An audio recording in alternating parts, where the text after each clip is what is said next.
barangay tayo, ikaw at ako. Nagbibigay ng aral sa mga kagawad at kapitan. Sa barangay tayo.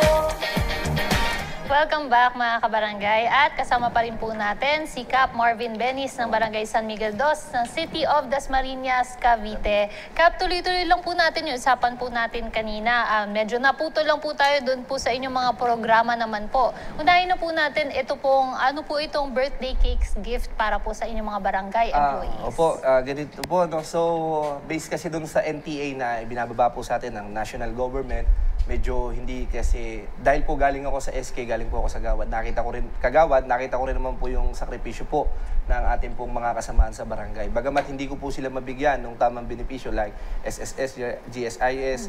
So, kahit nga PhilHealth po, nahihirapan po ang pondo ng barangay na mabigyan po yung ating mga kawani. So, bilang pagkilala lang din sa kanilang mga naitutulong o naiaambag, pagbibigay ng serbisyong publiko, simula po pag-upo natin, sinimulan ko po ng January hanggang sa December, lahat po, kahit small cake lang po yun na ginagawa po ng aming residente rin po, small entrepreneur na nakakapagbigay po kami ng birthday cakes po doon sa mga kawani. Bilang pagkilala lang po, pasasalamat po sa kanilang serbisyo publiko po sa barangay. Kaya nga po, sa ngayon din ako yung nabanggit ni Kap Don kanina, bago po kayo dumating, napag-usapan po namin yung Magna Carta po sa barangay officials. Gusto ko po talagang maipasa po yan. Opo, alam naman po natin na yan po talaga yung sinusulong po talaga natin yan na sana po mabigyan na rin po talaga ng mga regular na benefits ang atin po mga barangay officials.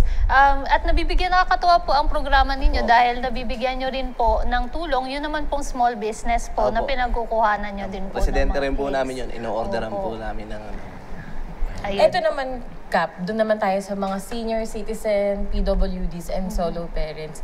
Ano naman po ba itong mga birthday packs na ito? Sa totoo lang po, plataforma ko po yan nung tumatakbo po ako nung eleksyon. Marami po na munisipalidad at city sa buong Pilipinas po na nagbibigay po ng assistance pag birthday po, di ba, ng mga senior like po sa amin. Sa pangunguna po ng aming mahal na Mayor Jennifer Ostre Barsaga, nagbibigay po ng cash assistance po sa mga senior PWD and solo parents. So, naisip ko po na ano ba yung pwedeng ibigay naman ng barangay. Talaga pong gusto ko sana may dagdag na cash, kaya lang po hindi po talaga tutugma. Kailangan ko gumawa ng pag-aralan pa ng mahabang ordinansa kasi baka mag-double compensation po, baka bumangga po sa city ordinance. Kaya po, galing po sa miscellaneous operating other expense po na pondo ng barangay, doon po namin kinukuha po ito. Katulong po yung mga kagawad ko po sa barangay, nakakapagbigay po kami ng birthday gift packs sa lahat po ng senior, PWD at solo parent po doon sa aming barangay po. Kuling. Tapos despite the fact na napag-usapan natin kanina, napakaliit nung yung total budget. NPA. Yun. Pambihira yun kasi ang daming challenges nun. Pasweldo, 55%, may 10% na SK, may 5% na kukunin para sa disaster. Tapos magkakaroon pa siya ng programa ng gano'n. Tama. Ang MOA po, 3% lang po ng pondo ng barangay. 3% po. Sa computation po, kasi po 55% sa sahod po, kung isasagad po, 20% sa infra, total of 75, 10% sa SK, total of 85, then 5% sa BDR, sa GAD, 95, 1% sa BCPC, 1% sa senior and PWD. So yung 3% po na yun sa operation po ng barangay. Mahirap For the whole year. So wala kayong kuryente. Wala kayong kuryente. Malapit na po mga... Mapuputulan na po pala. Challenge. Alam niyo if you don't mind, how young are you? 31 po. See? Yung isang guest natin. Galing ka nga talaga 29 sa naman SK. po. Anong batch niyo po sa SK? 2010 po. After ng term ko, SK. Okay. Shonda ka na. Hindi. Isang term lang po. Isang term lang po ako sa Kagawa, tas Nagkapitan. nagkapitan po. O, diba? Kaya nga yung SK na yan, training grounds yan for you to become a leader. Yes. May mga kasamahan Diba? po Mga ako galing kami sa SK. Sa DASMA po, SK chairman, tumakbo ng kapitan, 2 po yun, nanalo sa DASMA.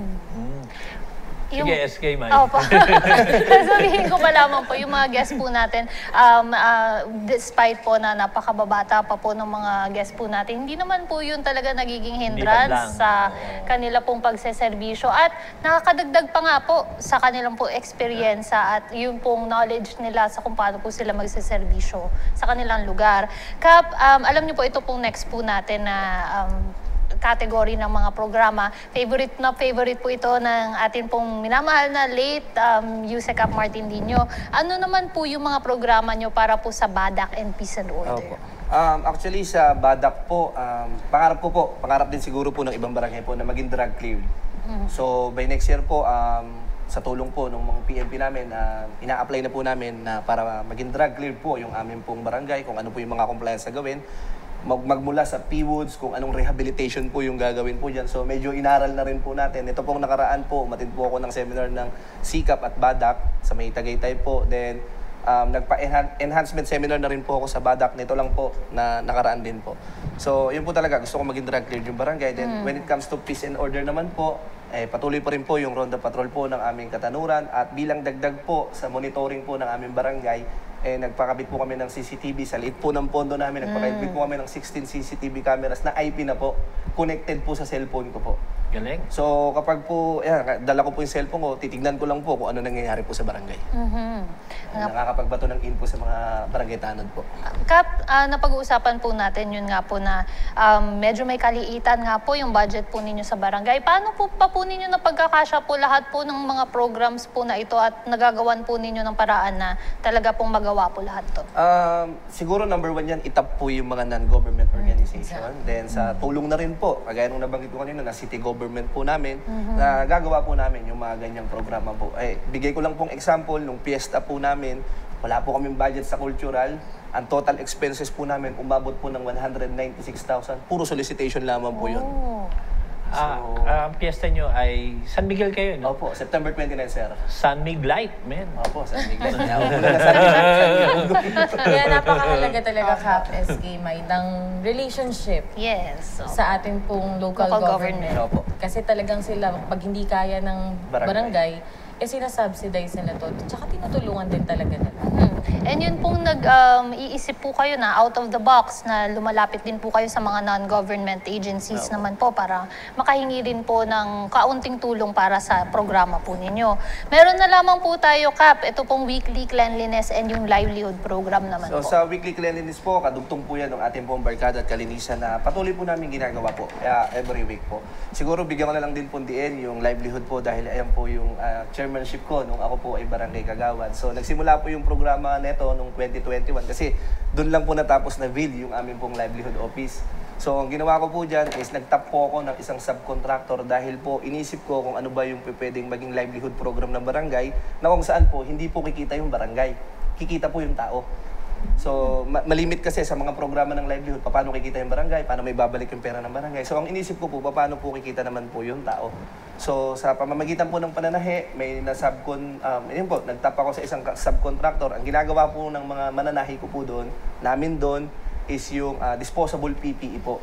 Simula 2021 po. Na kung saan po, ang kinikita po ng mga mananahi po doon is 5 pesos and 50 centavos. Yung 4 pesos po napupunta doon sa mananahe. Yung 50 cents napupunta po doon sa mga nagtutupi para maging finished product. Yung piso po, napakahalaga po ng piso na yun. Iniipon po namin yun, tumutubo po ng panibagong programa po ulit. Noong 2021 po, nakapag-gift giving kami sa mga bata. Noong 2022, nakapagbigay kami ng cash assistance po sa mga PWD.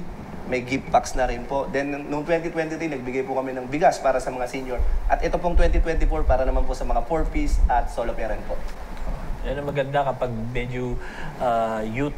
Tsaka creative talaga. Kumbaga yung, hindi naman natin sinasabi na, ang ibig ko lang sabihin dito is, nag-grow tapos nagkakaroon ng level up yung mga programa ng ating mga bagong henerasyon na mga young leaders kung tawagin. Masteral siya. Masteral. So, he knows what he's talking about. Yes. Yan. Kaya naman pag-usapan naman natin dito, yung gaano ba kahalaga para sa'yo ang tiwala ng iyong mga kabarangay sa barangay San Miguel? Opo. Una po, bigyan ko sana ng diin po yung transparency of governance po. For being a elected officials, I am accountable and liable po sa lahat po ng aking ginagawa. Even 300 pesos na gasolina, inire-report ko po sa mga kagawad ko po yan. Namin nakakatuwang po yung treasurer ko po. So, ayun po talaga. Transparency lang po sa kanila din. Ipakita po natin yung serbisyo publiko po na tinatawag. Opo. At ito rin po pahabol na katanungan na din po, Kap. Bilang kayo po ay nanggaling po sa pagiging SK, naging kagawa din po kayo at ngayon po first term po ninyo sa pagiging kapitan. Sa tingin po ninyo, gaano po ba kahalaga yung decency po sa paghahawak ng public office? Napakalaking bagay po ng decency po pagdating po sa public office dahil isa po ito sa nagtataas po ng moralidad ng kawani ng barangay, ganoon na rin po ng mga taong pumupunta sa barangay. So, unang-unang bilin ko po sa kanila, sa totoo lang po, wala pong galing sa pamilya po namin sa politika. Galing po ako sa hirap na buhay hanggang sa nakapag-aral, hanggang sa napunta po sa ganitong posisyon. So, yan ang number 1 kong tinuturo sa kanila. Yung respeto po, decency sa barangay po, na kahit anong klaseng tao po ang kanilang kaharap, ituring po nila na tao po, na kumbaga talagang bigyan po nila ng importansya. Kasi po, naramdaman ko na rin po yung may tsupwere. Naramdaman ko na rin po yung hindi pinapansin. Kaya po, sabi ko po sa kanila, yan po ang una kong bilin, kahit po wala po ako. Kaya hanggang ngayon po, ang tawag ko po doon, pag may pupunta po sa barangay, ma'am and sir po. Yung mga second term, chupwera yun. Hahaba na naman. Isang round po ba ulit? Usapin pagdating dyan. Alam mo, nakikita ko kay Cap Mark na yung public office is really a public trust. Kaya naman, Cap, sa buhay ng politika, at nakakatuwa makarinig na hindi ka nang galing sa isang mapolitikang pamilya, pero nagsimula ka as leader ng SK hanggang sa nag-grow ka na maging kagawad at ngayon bilang kapitan. Pero Cap, hindi natin maiiwasan yung mga salita o mga kataga na ang politika isang araw lang yan. Ano kaya mako-comment mo dito, Cap? Sakayon po ako dyan sa politika, isang araw lang po yan. So, matapos ko pong manalo nung nakarang halalan po, ako po mismo personally, pinuntahan ko po yung mga nakatunggali ko po sa politika. At binahay-bahay ko po sila, then hiningi ko po yung kanilang suporta. Dahil po ako na po yung naluklok na punong barangay. Bagamat ang nagpapalala po kasi dyan yung mga nasa gitna. So, yung mga supporters. Yan po, nagpapalala. So, medyo malawak naman po tayo, kaya po hinahayaan natin yung ganung bagay. Pero kapag sobra na, sinusupil po natin. So, again, yung politika po isang araw. Kasi po hindi po ako makakapag-focus dun sa mga programa, project po na gagawin po namin kapag po inintindi ko po yung election o yung politika. Tama si Cap. Pero alam mo, natutuwa talaga ako kay Cap. Kasi yung initiative na pupuntahan mo yung mga nakatunggali mo, bibihira lamang po kayo. Pinuntahan ko po sa mga bahay po nila. Pinuntahan niyo po talaga. pinuntahan. At tinanggap naman kayo, definitely. Muntik na po ako palabasin. May kapitan din yan. Pinuntahan bahay-bahay nila. Pero iba sinabi, hindi na kayong lalabas ha. Hindi, biro lang. Hindi, alam mo, napakaganda nun. Kasi para magkaroon din naman yung ating mga supporters ng... Katahimikan po. Yes, katahimikan. At the same time, para malinaw sa kanila na ang politika ay really isang araw lang. Pero ang pagsaserbisyo, the moment na manalo ka, tuloy-tuloy na yan. Yes. Kaya po, yun po, pinagpapasalamat ko rin at nakiisa po lahat ng kagawad po namin. Kasi po, galing kami sa iba't ibang partido. So, pero majority naman po sa amin. So, pinakita at pinaramdam ko po sa kanila na hindi po sila ibang partido po sa amin. So, yun po, sa pamamagitan po ng transparency of governance. Kaya naman po ngayon, kasama na po namin na naglilingkod po. Kanina nga po, nabanggit po natin na pagdating po sa yung pong politika sa barangay na very personal po, hindi po ba? Pero at the end of the day, iisa lang po yung barangay na siniservisyohan po ninyo, iisa lang din po yung mga constituents na siniservisyohan ninyo. Kaya dapat po, pag nandun na po kayo, hawak nyo na po yung pwesto, magkalimutan na po siguro ng kung sino po yung magkakaalyado at tuloy-tuloy na lamang po sa tungkulin po natin bilang mga public officials. Sa English, be magnanimous. Wow, word of the day, magnanimous. Iba talaga pag Mahirap lang i-spell. medyo mainit talaga yung pinag-uusapan. Marami tayong Huwag nyo lang pastel sa At nababaon. Ayun po, maraming salamat po, Cap Marvin.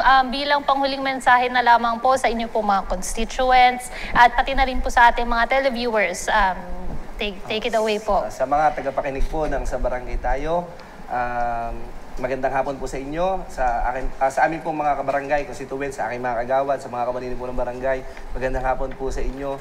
At batiin ko na rin po, total malapit na po magpasko sa pupo ng aking pamilya po. Binabati ko po kayo ng Merry Christmas and Advance Happy New Year po. Ayan po, maraming salamat po, Kap. Saludo po kami sa serbisyong ginagawa po ninyo. At maraming salamat po. Sana po makasama po namin kayo muli sa future at sa ating pong mga susunod na episodes din po. At maraming salamat, Kap Dondon, Kags Marie, and din kay Kags Butch din po. Maraming salamat po mga kabarangay sa inyo pong pagtutok sa isa na namang araw ng makabuluhang talakayan para sa ikagaganda ng serbisyong barangay.